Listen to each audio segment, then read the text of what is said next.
In the last class, we have seen that when a file is to be opened, then if the system knows that what is the inode number of the file, then firstly what the kernel has to do is, whenever such an open system call comes, it has to find out whether the corresponding inode is present in the in-core memory or not, in the main memory or not. So that will be done using an algorithm which is, we have said this is an IGET algorithm, which performs the task of searching for an inode in the main memory. So if it finds an inode in the main memory, in that case that inode will be returned to the requesting process.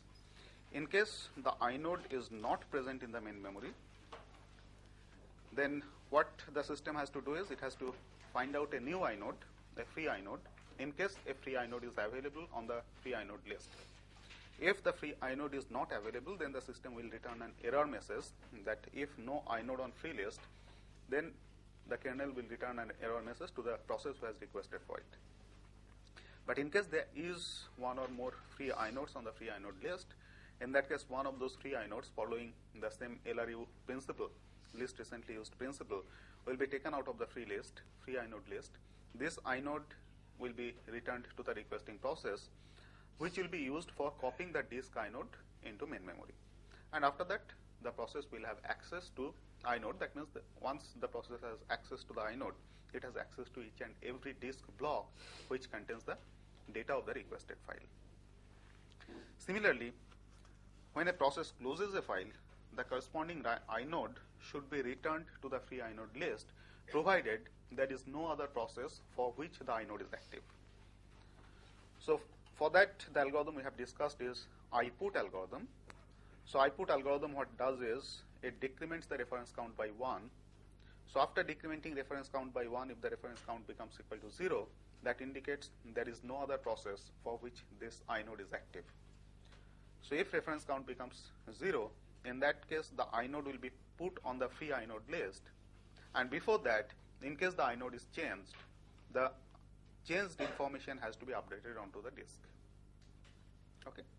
Now if the reference count is not equal to 0, that means that though this process has closed the file, but the file is open for some other process. Okay, that means the inode is still active for some other process, and in that case the inode cannot be put onto the free list. So the kernel will simply return after decrementing the reference count field. Okay. So both this IPUT algorithm and IGET algorithm, it assumes that the kernel knows that what is the inode number which is being looked for. Okay.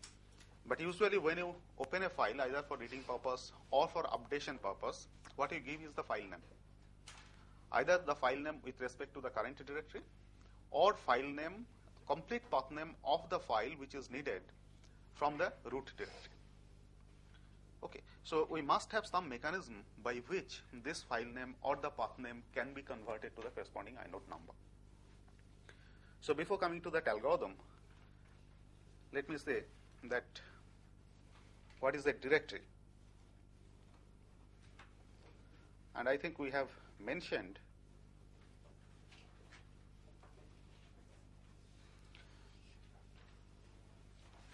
that directory is nothing but a special kind of file. Okay. So for every directory and every file in the system, on the file system, we have to have an inode. For a directory, we'll have an inode. Even for a file, we will have an inode. Okay. And the type field in the inode has got a type field. The type field in the inode will tell you that whether it is a directory or a file. Okay. Not only that, the type field also says whether the inode is free. That means the inode is not allocated. Free does, when I'm saying free, this does not mean that it is not being used by any process. The inode has not been allocated to any file or any directory. Okay, that is an unallocated inode. So the type field also specifies whether the inode is still unallocated. If it is unallocated, then it can be allocated to a newly created file or a newly created directory. Okay. So the type field will indicate that whether the inode is unallocated. If the type field contains a value 0, then that means the inode is unallocated. It will also indicate whether the inode is for a file or the inode is for a directory. Okay. So directory is also nothing but a special kind of file which contains a list of entries. That means list of other files or other subdirectories within this directory. Okay, and in fact this is the directory which gives the file system a tree-like structure. And there will be a particular directory in every file system which is called the root directory. Okay, and the root directory will also have a corresponding inode. And the inode of the root directory, when the system is booted, will be stored in a global variable which is accessible to every process. Okay. Now when I say that directory is nothing but a special kind of file, so it also contains a number of data. And this data in the directory represents a list of inodes, and for every inode, what is the corresponding directory or what is the corresponding file. Okay. So it will be something like this. The content of a directory will be a list of inode and file name pairs.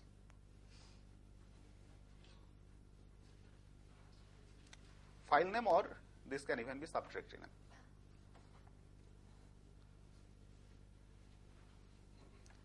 So the directory will contain a list of these pairs. Okay. There will be two special entries named as dot and dot dot. Whenever you have given any directory listing, you must have noticed that first two entries are dot and dot dot. The dot will have one inode. Let us say that some inode number, say 83. Dot dot will have another inode number. Suppose this inode number is 50. Dot means it is the entry for the current directory. And when I say that this is inode number 83, for entry dot the inode number is 83, that means the current directory, the directory which is under consideration, that is having an inode number 83. And dot dot indicates the inode number of its parent directory. Okay. So you must have seen that whenever you want to go from any directory to its parent directory, you must have given cd dot dot. So following cd dot dot, you just go to the parent directory. So this dot dot indicates the entry corresponding to the parent directory, and this is the inode number of the parent directory. And there will be other such entries. For example, if this directory is, say, directory etc. Okay. In that case, there will be a number of entries. For example, password file. Okay. There can be a subdirectory, say bin. There can be a file called, say, make file system, things like this. For each of them, there will be a corresponding inode. Suppose this will have an inode number, say 61. This can have an inode number, say 30. Anything as it is allocated. This make file system, this can have an inode number, say 99, and so on. Okay. So the content of a directory is just like this. Now, when I said bin is a subdirectory for which the corresponding inode number is 30. So in the type field of inode number 30, it will be indicated whether this is a directory or it's a file. Password, this is a file, corresponding inode number is 61. So in inode number 61, it will be indicated whether password is a file or a directory. Okay. So whenever we want to open a file using a open system call, though we use that as a function, but it is nothing but a system call. Okay. So sometimes we can give a file name as, say, just password if the current directory is etc. Okay. Or we can also give the path name as /etc/password.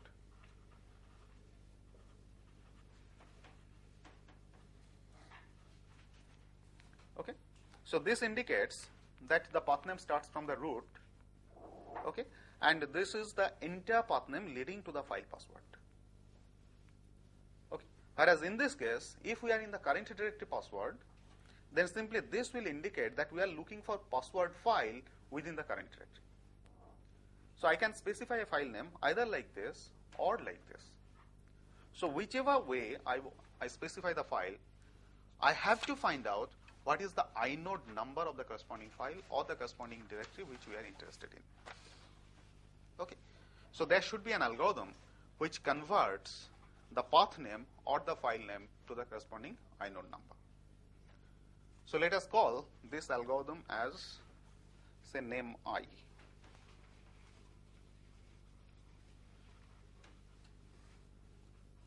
Which will convert the file name or the path name to the inode number. So input to this algorithm will be the path name and output will be an inode number. Okay. So the algorithm will be like this. First we have to check whether it starts from root or it is in the current directory. So if path name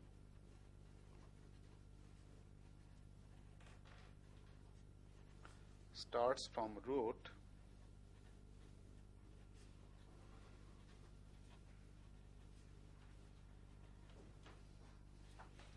then we say working inode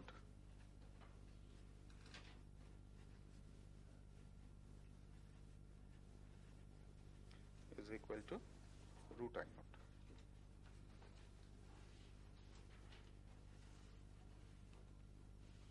Okay. Else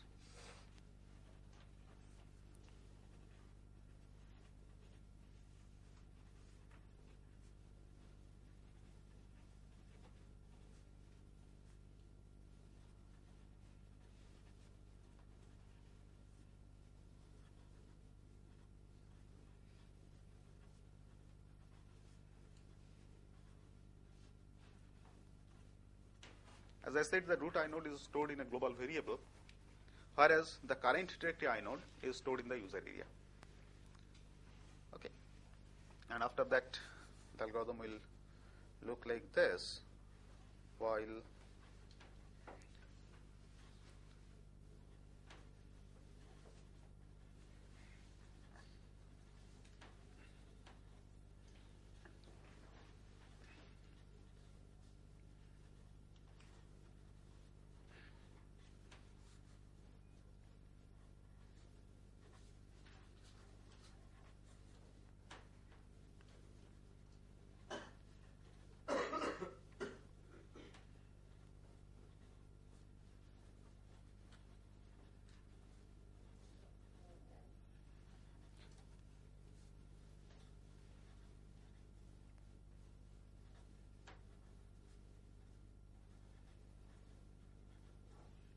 this is read next path name component from the input.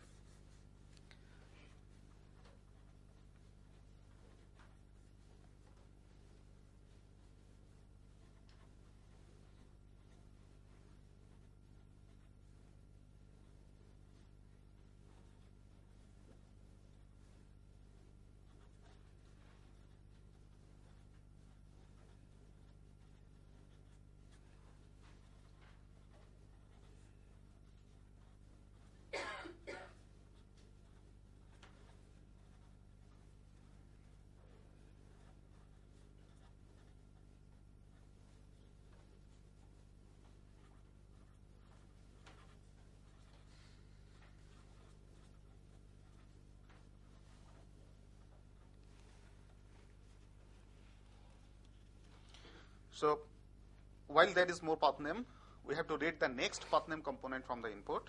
Then we have to check that this path name we have to look in the current directory or in the working directory.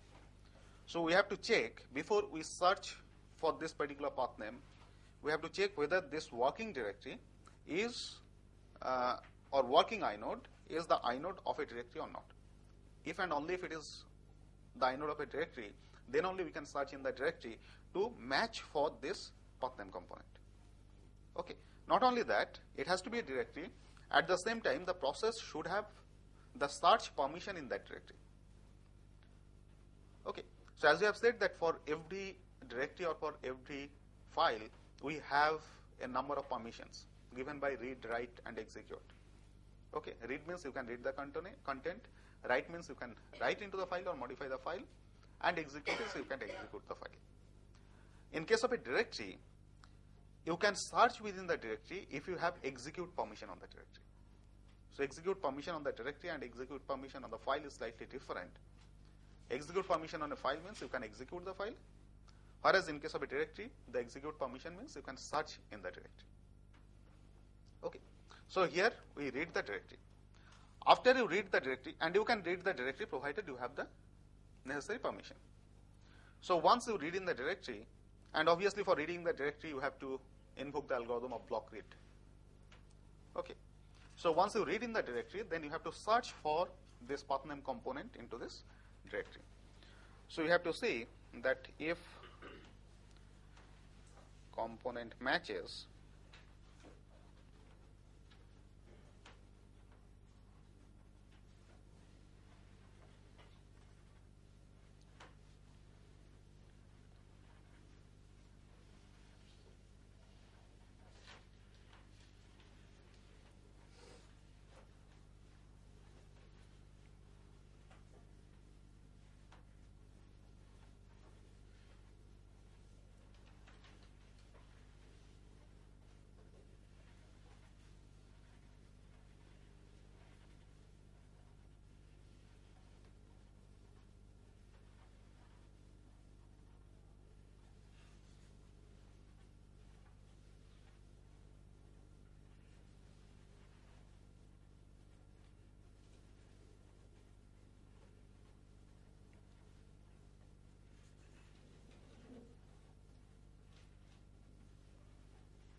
So the full algorithm will be like this. First we check whether the path name starts from the root or it starts from the working directory. If the path name starts from the root, then we set working inode equal to root inode. Otherwise, we set working inode equal to current directory inode. Then, while there is more path name component, more components in the path name, then we have to read the next path name component from the input. Then we have to verify that this working inode under which we have to look for this component, that whether that working inode is of a directory or not. If it is not a directory, then under that there cannot be any other subdirectory or any other file name. So obviously there has to be an error. So if this is an working directory and if you have the access permission, the required access permission on the directory, then only I can read the directory. Once I read the directory, then I have to search for this path name component which has been read from the input stream within this working directory. Okay, within this directory which has been read. So if this path name component matches an entry in the directory, then I have to get the inode number of the matched component. Okay, so you see that in the directory structure we have said that for every file name or for every directory I have the corresponding inode number. So I have to record this inode number for which I get a match. Okay. Then this inode number has to be the working inode number. Okay. And for making this as working inode, the previous working inode has to be released. So we release the previous working inode and make this working inode as inode of the matched component in the directory. Okay. And if there is no match, that means the path name which has been given is wrong. There is no corresponding inode corresponding to the path name component that has been specified, so you return with no inode. Okay, and this while loop will continue. The while loop starts from here, and it continues up to this. Okay, at the end of the while loop, when there is no more path name component, okay, that means the string has terminated, then whatever is the working inode at that point, that is the inode of the required file or the required directory. Okay, so you can open this inode, and once you open the inode, then you can access the contents of the file. Okay. Now all these algorithms, all these methods that we have discussed till now, that assumes that an inode is already allocated to a file. Okay, because so far we can open a file for reading purpose. We can also open a file for modifying the content of the file. So it assumes, even this name I, it assumes that an inode is already bound to a file which is requested, or it is already bound to a directory which is requested. But if I want to open a file for creation, I want to create a file. In that case, there is no inode already allocated to that file. So I have to get a new inode and allocate that new inode, a new inode which is not allocated to any file or any directory so far. And that new inode has to be allocated to the file or the directory which is newly created. Okay. So the operation which is involved is you have to search for such an unallocated inode from the inode list. Okay. That is the list of inodes which are there in the inode blocks. And here again the super block comes into picture. As we have said, that the super block contains a number of informations, including that what is the size of the file system. Okay, that is how big is the file system, how many files or how many directories it can store. Then it also contains information about the number of free blocks in the data blocks of the file system, the number of free inodes. Okay, it also indicates that where that free inode is available, because whenever I allocate a free inode or unallocated inode to a newly created file or a newly created directory, in that case contents of that inode has to be modified. All the fields in that inode are to be set properly. Okay, so you have to know that where that inode is available. Similarly, if I want to have a free block, suppose I already have a file and I want to add more and more data to the file. So naturally it may require more number of data blocks. So I have to know where that free data block is available, and or how many such data blocks are available. So all these informations are contained in the super block. Now whenever I want a new inode, in that case usually what I have to do is I have to search the inode list on the inode blocks. For every inode I have to check the file type field, because as we said, that type field equal to 0 indicates that the inode has not been allocated to any file or any directory.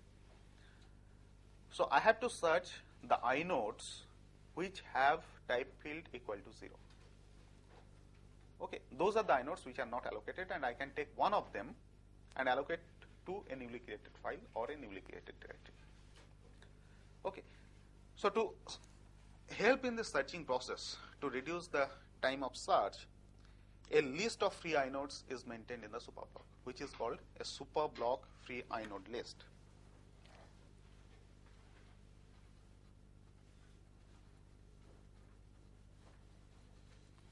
A super block free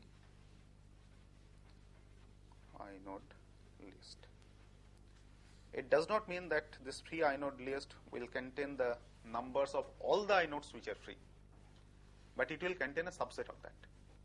So whenever a new inode is to be allocated, firstly the kernel will try to see whether there is any inode in the super block free inode list. If there is an inode in the super block free inode list, in that case one of those inodes will be allocated to the requesting process. But if the super block free inode list is empty, then only from the disk other free inodes will be taken. Okay, so the super block free inode list is maintained like this, because this is nothing but a list of integers, because every inode number is an integer. So it contains a number of entries where every entry will be filled up by an integer number.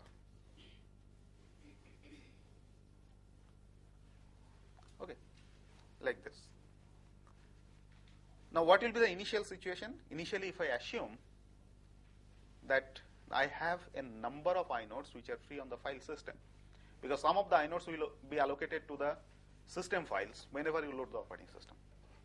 There will be other inodes which are not allocated to any of the system files, which can be used for user data or user directory. So initially, suppose I have a number of inodes free, and the inodes numbering forms the inode number 400 are free. Okay. So the superblock free inode list will contain a list of such numbers in such a way that out of this, the first inode number which is to be allocated, or if I say that this is the head of the list will usually contain the minimum numbered inode indication. So this is 400. This one will be 401. This one will be 402. So like this it will continue, and suppose here the inode number is 499. If I assume that the superblock free inode list contains a list of 100 inodes. Okay. So it will look like this. And all the entries in the superblock free inode list are currently full. Now whenever a process asks for a inode, then because there are a number of free inodes indicated in the superblock free inode list, this inode will be taken and given to the process for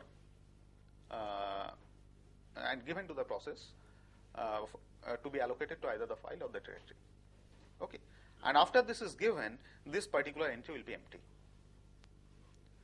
Next time another process wants to create a new file or a new directory, the next inode will be given to that particular process, and it will continue, and it will continue till end. Okay. So whenever a process puts a request for an inode, for a new inode, always this superblock free inode list will be checked first.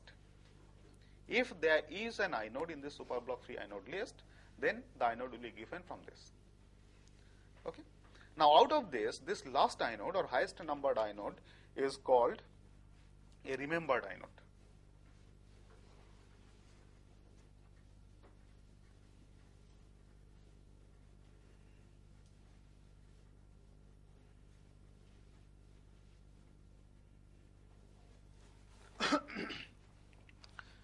Simply because of the fact that suppose I have a situation that all these 100 inodes have been allocated. So at a particular time, when this 499 is allocated, then the superblock free inode list becomes empty. Next time, another process puts a request for an inode. First, it will check the superblock free inode list. It will find that there is no inode in the superblock free inode list. So it has to get an inode from the disk. Now this 499, the highest numbered inode, this gives an indication that where a new free inode will be available on the disk inodes. Okay. So whenever this becomes empty, what the kernel will do, it will read next 100 inodes and fill up this superblock free inode list. Okay. So assuming that all other inodes from 500 onwards, they are all free, they are unallocated. So 100 inodes from that, 500 till 599, these inodes will fill up the superblock free inode list. And after filling up the superblock free inode list, this inode number 500 will be given to the requesting process.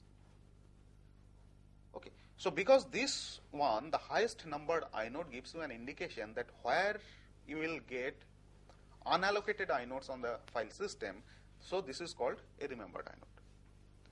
So whenever, while getting a new inode, the kernel finds that the superblock free inode list is empty, it will immediately recall what was the remembered inode. Okay. And searching for free inodes will start from the remembered inode location. Okay. Because you know that once you know that what is the inode number, I can always find out the block which contains that inode number. Because the starting block where from I will have the inodes, that is fixed in a file system. Also the size of every inode is fixed. Size of every disk inode is fixed. So given an inode number, I can always find out that what is the block number which contains that inode.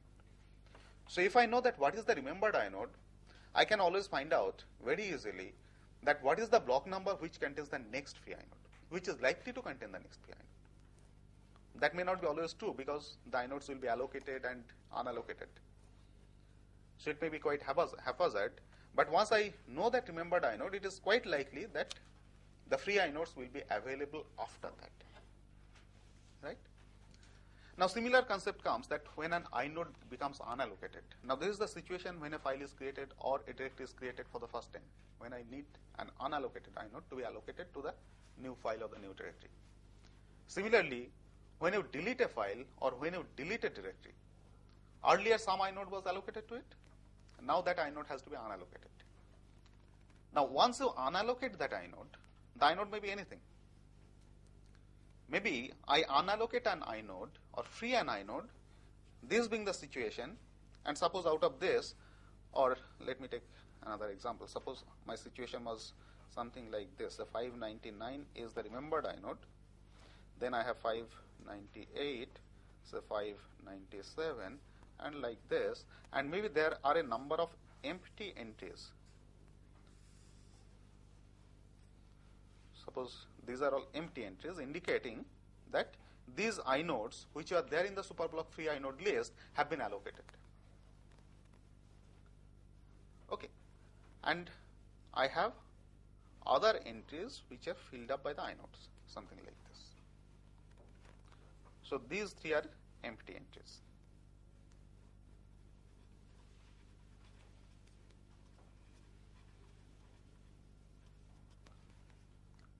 So whenever an inode is freed or unallocated, then I have to check what is the status of the superblock free inode list.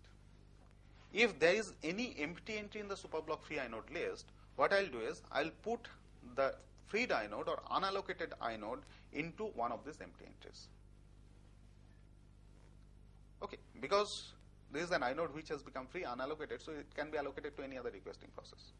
So you just store in one of these empty entries.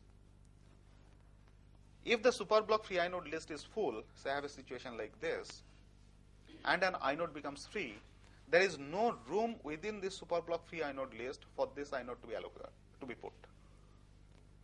Okay.